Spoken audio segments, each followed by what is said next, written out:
amores, muy buenos días. Hoy vamos a iniciar esta semana con una gran pregunta. ¿Cuántas células forman un organismo? Con esta pregunta vamos a dar el inicio a la temática de esta semana. Recordemos que todos los seres vivos están formados por unidades básicas llamadas células, que incluso venimos viéndola desde la semana pasada, viendo datos y detalles de cada una de ellas.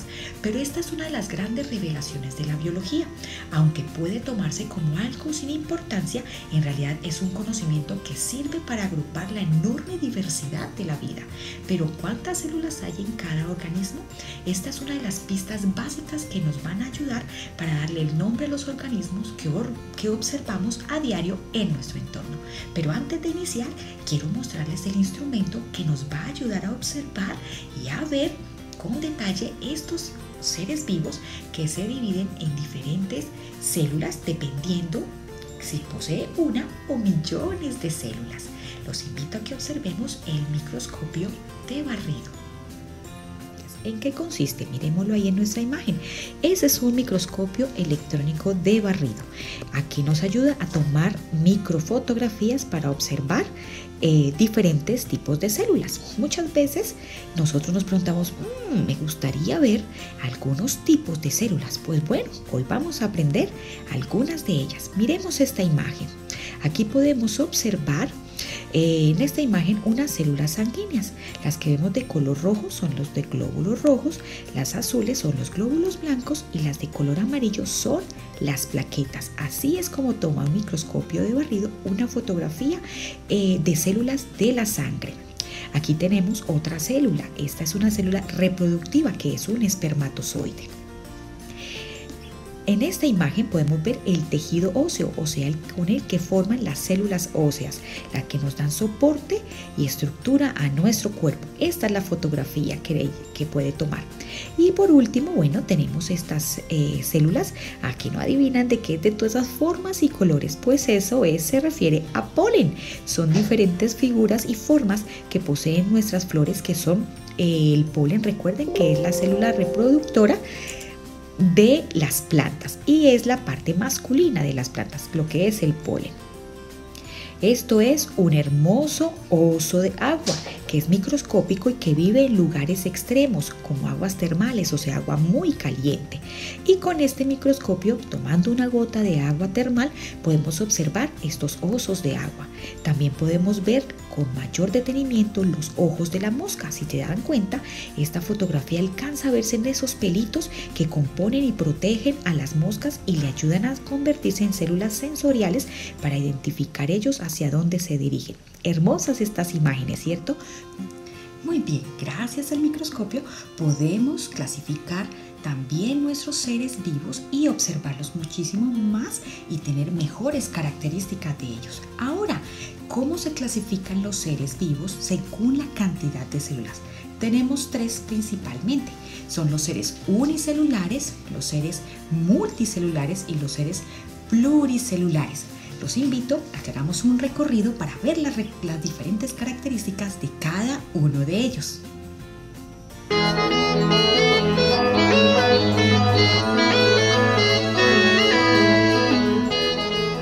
Todos los seres vivos estamos formados por células. Cada célula es capaz de realizar de forma autónoma todas las funciones vitales.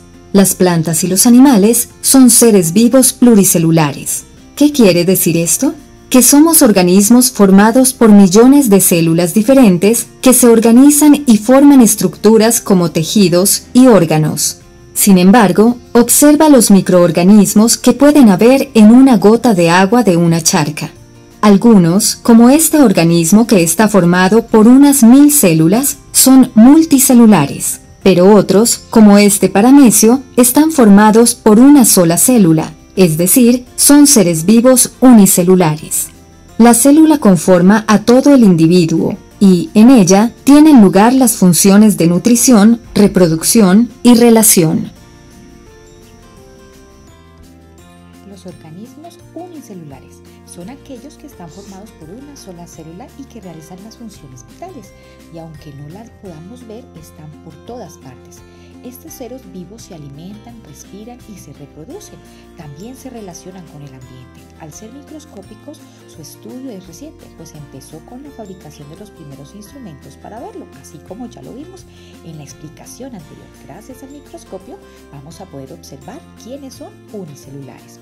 Entonces, las células de algunos seres unicelulares es procariota, como veíamos la semana pasada. ¿Qué quiere decir? Recordémoslo que es cuando su material genético se encuentra esparcido en todo el citoplasma. Y estos son las bacterias y las archeobacterias. Recordemos que las bacterias es este primer dibujo que vemos de color verdecito con amarillo. Esas bacterias cumplen importantes funciones al habitar en los suelos y dentro de los organismos de mayor tamaño. Algunas bacterias son esenciales para la digestión de algunos animales. ¿Quiénes son las archeobacterias? Recordemos que son aquellas que viven en condiciones extremas, o sea, donde nadie puede lograr la vida ni desarrollarse, pero ellas sí, como en esos fondos marinos, en las chimeneas marinas.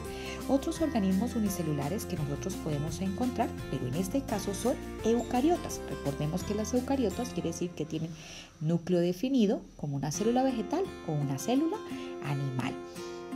Tenemos las algas diatomeas que fabrican su propio alimento y viven en ambientes acuáticos.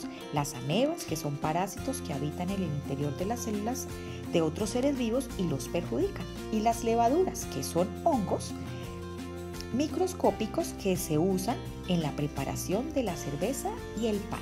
Aquí vemos una imagen, esta imagen rosadita son aquellas algas diatomeas que son autótrofas, o sea, tienen características de células vegetales. ¿Por qué? Porque realizan la fotosíntesis, son autótrofas y pueden fabricar su propio alimento.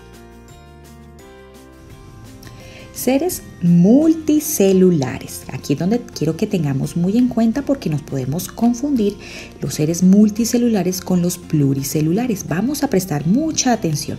Entonces, los organismos que son multicelulares son aquellos que están formados por un gran número de células, pero que no se diferencian para realizar una función específica.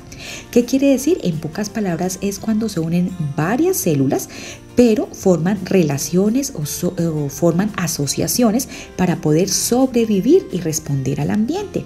¿Qué ejemplos podemos tener nosotros? Tenemos algas multicelulares que son similares a una planta. Son capaces de realizar la fotosíntesis y pues estas células de algas se organizan sin formar tejidos, en cambio conforman una estructura llamada talo. Estos organismos habitan en ambientes acuáticos de agua dulce y agua salada. Otro ejemplo de estos seres multicelulares, como vemos en la imagen, son los hongos macroscópicos. ¿Qué quiere decir? Macroscópico quiere decir que es cuando puedo verlos a simple vista. Recuerda que si decimos microscópico es cuando no podemos verlo a simple vista y debemos utilizar un instrumento que es el microscopio. Pero estos hongos que vemos aquí en la imagen se convierten en hongos macroscópicos, o sea que los puedo ver. Ellos están compuestos por células tubulares que se agrupan formando estructuras visibles. Además crecen en ambientes húmedos y no elaboran su propio alimento. Eso quiere decir que son heterótrofos. Estas son las setas, que están formadas por una red semejante a hilos llamados micelio, que crecen debajo del suelo. Y también tenemos este hongo, el que es un moho. Este moho está formado por una especie de pelusa. Este sí lo vemos generalmente cuando nuestra fruta o nuestro pan ya está en descomposición. Aparecen esos honguitos, pero les voy a mostrar la imagen cuando se ve a través de un microscopio también el moho. Lo vamos a ver de esta manera, como se ve aquí, verdecito. Así son nuestros mohos. Solamente que así se ve el microscopio y cuando lo miramos y lo observamos a simple vista, lo vamos a ver así como lo vemos en esta parte de las fresas. Seres pluricelulares. Miremos esta hermosa imagen, es una hermosa rana, aunque también vemos la planta. Esa plantica también es pluricelular, pero vamos a ver cuál es la diferencia. Dice que estos seres pluricelulares son aquellos que sus cuerpos están formados por millones de células, pero son células diferentes y cada una se especializa tanto en forma como en función. Esta agrupación de células se organizan en niveles según su complejidad, como lo habíamos visto el periodo pasado. La unión de células me forman tejidos, la unión de los tejidos me forman los órganos y estos órganos a su vez me forman los sistemas. Esa es la diferencia entre un ser multicelular y un ser pluricelular. Recordemos que el multicelular es aquel que son de la misma clase de células, pero un ser pluricelular, como vemos aquí en la rana, o como vemos en la planta, tienen diferentes células que lo conforman, pero cada una cumple funciones específicas. Por ejemplo, miremos esta plantica que observamos en la imagen, tiene células que tienen tejidos conductores, que quiere decir que se encargan de la absorción y transporte de los nutrientes dentro de ella. También tiene células meristemáticas, que quiere decir eso, que ayudan al crecimiento de la planta. Y tiene células epidérmicas que cubren la superficie y la protegen de la pérdida del agua y de los golpes. Eso es un ejemplo con la planta. Ahora miremos nuestra ranita.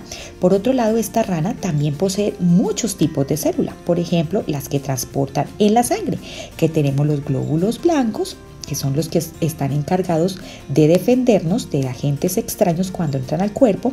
También tiene glóbulos rojos que transportan el oxígeno y células óseas que son las que dan soporte y rigidez a su cuerpo. Pero esta ranita también cuenta con unas células sexuales que ayudan a la reproducción. ¿Sí ven? Todas esas clases de células que la diferencian y que se unen forman un organismo pluricelular. Ahora piensen ustedes, ¿cuál es su organismo pluricelular favorito? Miremos esta hermosa fotografía donde vemos una parte de un ecosistema. Aquí podemos ver los micos tití. Ellos son animales pluricelulares que se alimentan de frutas, hojas, insectos, huevos de aves y pequeños vertebrados, los cuales poseen muchas células y tejidos. Ahora miremos la mano que tiene la niña. La niña tiene un conejo silvestre. Estos son pluricelulares que tienen bacterias unicelulares dentro de su sistema digestivo, la cual esas bacterias les ayudan a degradar la pared celular de las plantas que consumen, permitiéndoles a los conejos alimentarse de ellos. También vemos en el oso perezoso unas algas microscópicas que son unicelulares y ellas viven en el pelaje del oso perezoso, el cual es pluricelular y habita en las partes altas de los árboles. Miremos esa hermosa iguana, ella también es un organismo pluricelular, tiene una cola larga que llega a medir hasta 2 metros de longitud, donde ellas la utilizan para defenderse y la mueven de tal forma y con tal rapidez que parece un látigo.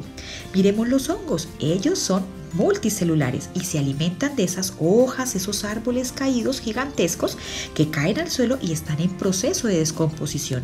Por esto estos seres multicelulares son importantes también para el medio ambiente. Y los insectos, como esa hermosa mariposa que es pluricelular y tiene alas compuestas por escamas de colores.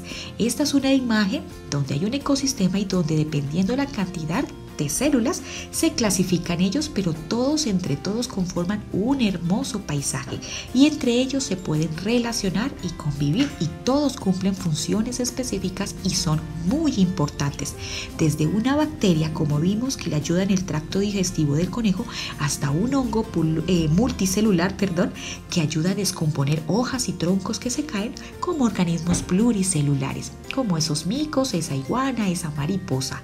Un abrazo, mis amores, y cualquier cosa estamos dispuestos para ayudarles y espero que este video nos ayude a despejar un poco más acerca del mundo de las células.